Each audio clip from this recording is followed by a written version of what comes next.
last year we didn't have that much time, or we had a pretty decent time between the SEC championship and the Sugar Bowl. Obviously not this much time, but I think with how big the game is, you kind of get used to it. You adapt to it very easily, and you want this time, to get better and work on a lot of fundamental things. You know what I'm saying? So you can be sound.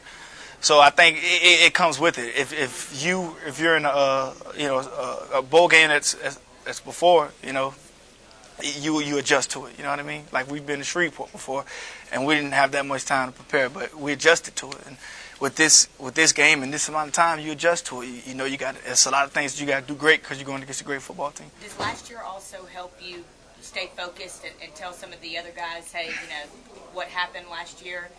Does that help you stay focused? I mean, yeah, it's one thing to help us stay focused, but just even if that didn't happen, we know that still, it's still things that we need to work on so we can be sound going into the game, like tackling and covering, and just like I said, the basic fundamental things. You always want to keep that stress upon your teammates, And last year is just another way to remind us, If, like I said, if last year didn't happen, I think we'll still be stressing pretty hard. How has Marquise responded to his hand, and what would be, in your opinion, the toughest thing to deal with in a situation like that, playing the position you play? I think he responding real well. He's doing everything he can do and some. And I don't think it's holding him back too much at all.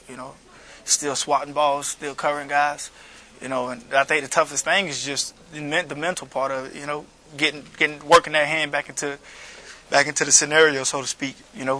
Jamming guys with it or whatnot. But I think that'll be the toughest thing. I don't think it's tough for him. Because he's capable. So it day by day. You can see him getting more comfortable out there. This is a bowl trip, but it's not a bowl trip, so to speak. There's not as much stuff going on. You think this is more like a professional type atmosphere where the game is you're so focused on the game instead of the other things that sometimes go with a bowl trip? I can't tell you what a professional type atmosphere is like, but when coach, telling us that it's not that much to do and we don't have that much schedule. Obviously the focus on the game, and again, when we go out there, the only way to find out is just to see how it goes when we go out there. I know everyone's going to be focused. The game speaks for itself, and everyone is ready for it, and everyone wants to do great in it. So everyone will have their mind set on it. So I think that's a given. So the evolution of the team from game one, beating Virginia Tech and everything else. How would you describe the evolution of this team to this point?